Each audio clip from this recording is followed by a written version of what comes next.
Our next guest says the countries we need to be the most concerned about, though, are Saudi Arabia and Iran, mostly because of their involvement in the uprisings in Bahrain. We're joined now by Jim Rickards, Senior Managing Director at Tangent Capital Partners. He's got 35 years of experience in the capital markets and, interestingly, here was the principal negotiator in the government-sponsored rescue of long-term capital management back in the 90s. It's wonderful to have you on the show here, Jim. Thanks, Margaret. Tapping into your national security expertise, Bahrain, it's a small country. It's been overlooked as Libya's been mainly in the headlines. Why is it really the riskiest war for you? Because it's really impossible to separate Bahrain and Saudi Arabia. I mean, they're physically connected by a causeway. They're in close proximity to each other.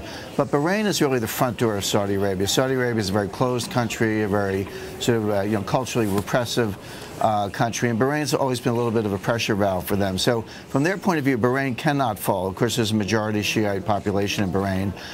There's, I think, an oversimplified narrative going on. People look at the Middle East and they say, well, it's sort of youth movements and democracy versus dictators and kings, and we've got to get rid of the dictators and kings. I mean, we all favor democracy, but the narrative, the reality is a lot more complicated than the narrative. Bahrain is really turning out to be a proxy war between Iran, which has got operatives among the Shia, and Saudi Arabia, which has obviously put some military in there to keep a lid on things. But also the eastern region of Saudi Arabia is very heavily Shiite as well. They're very closely aligned with Bahrain. So as far as the Saudis are concerned, Bahrain cannot fall because the next domino is Saudi Arabia. Oh, well, there are plenty of skeptics and those participating in protests in Bahrain who we've spoken to would say, this isn't about being, a proxy war. We legitimately want political change in Bahrain. We're not trying to act out on Iran's behalf in our own backyards.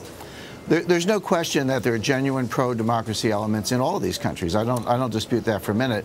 But let's just take Egypt as another example. Now they're going to have elections in a few months.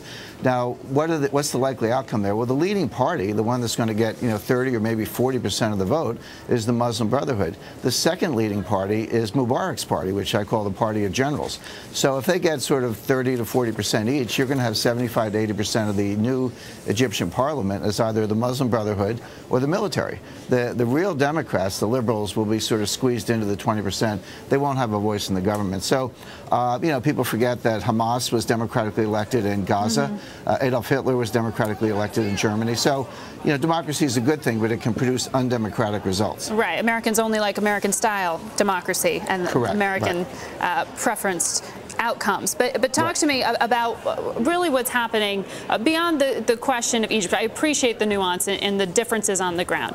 But in the Saudi region, if beyond Bahrain, you've also got this ring of unrest in many ways. You've got Yemen City saying today perhaps on the risk of becoming a true failed state, and that being a risk for oil supply.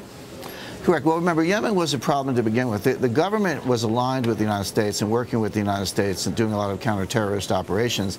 The terrorists are very strong there. But if the government falls, they're going to have their hands full just kind of reestablishing a government. I'm not saying the new government will be anti-U.S. I am saying that they'll have their hands full and that will give more degrees of freedom to the terrorists. So Yemen's already a magnet. Libya may become a magnet. The thing with Saudi Arabia, I think the key there, it's not just the rulers against the people. It's a three-party relationship where it's the rulers, the religious elite, and the people. Don't underestimate, or I'm sure you don't, the role of the Wahhabis. The Wahhabis give legitimacy to the Al Saud family.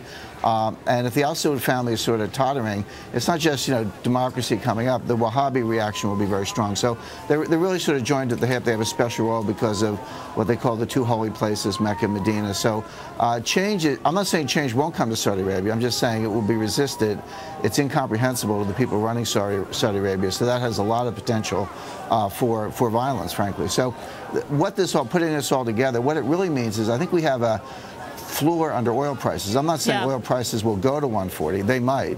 But it seems very unlikely they'll go back down to 80. So we've got a new semi-permanent level because these things are not going to play out in days. They're going to play out in months and years. Yeah, well, oil's at 105.99 here in New York. Oil prices are up 25% since the Libyan uprising began. If NATO does take operational control of the Allied actions in Libya, what happens? How does that influence things? Well, it's a really good question. The operational control is, it's nice to see somebody in charge, but it's not clear what the plan is. And I mean, just to take this idea that you'll chase Gaddafi out of there in a couple of days, I don't agree with that at all. I mean, I don't think that's the way it will play out. I mean, you look at Saddam, we had a no-fly zone and took military action against Saddam, destroyed his armor, and he stayed on for 12 years. I'm not saying Gaddafi will be there for 12 years, but even months or a couple of years is a long time. And then it's not clear how he'll respond. We may get rid of Gaddafi in the end, but has he mined the oil fields? In other words, as his last act before he goes, will he blow up those oil fields? So these are the kind of things you've got to work through. Also, terrorism in Europe, I think, through his agents is a real possibility.